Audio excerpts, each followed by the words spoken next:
Available po ang room 602. 5,000 po a night. Cash po ba o charge? $5,000? Yes, ma'am.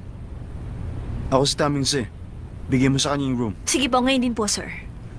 Si Mr. Seaman ba naka-check-in sa room 601? Opo, sir. Nag-check-in po siya ngayon. Pero nagbilin po na lalabas muna siya. Miss, pwedeng pakibilisan lang? Yes, ma'am.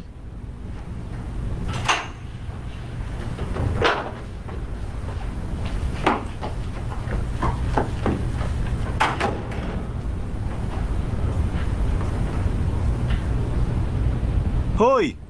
Ano ka ba? Nasa kabila lang ng pader na to ang kwarto ni na Xiaoyu at Shimen. Tigilan mo na ang kalokohan mong yan.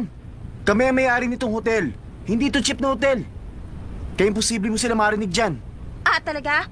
Hindi ko mo sa inyo itong hotel at ito ay $5,000 a night, pwede na magdala ng babae ang kaibigan mo at kumuha ng ganitong kwarto. Bakit pa ganyan kayo mayayaman? Ano ba? Nakikipag-away ka ba? Lumabas daw si Shimen.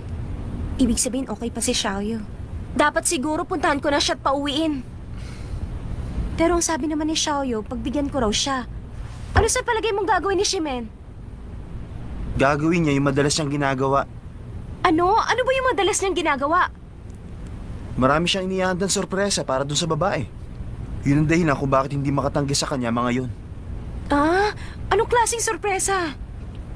Tulad halimbawa ng champagne tapos magbibigay siya ng bulaklak at chocolate. Yun ba mga bagay na gustong-gusto ng mga babae?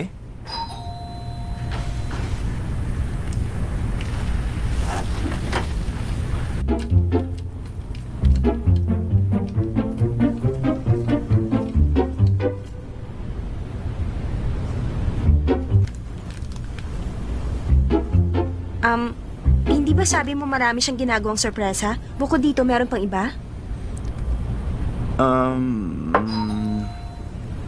Sandali ako na lang.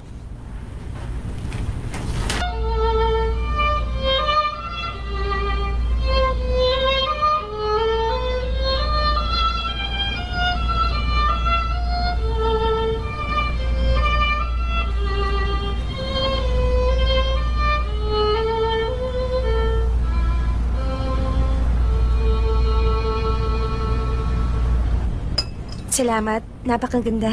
Ma'am, sir, baka gusto niyo pong sumayaw.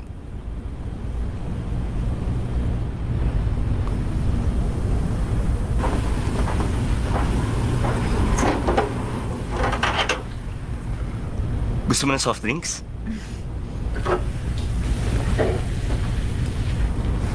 Ano kaya ang ginagawa nila? Salamat.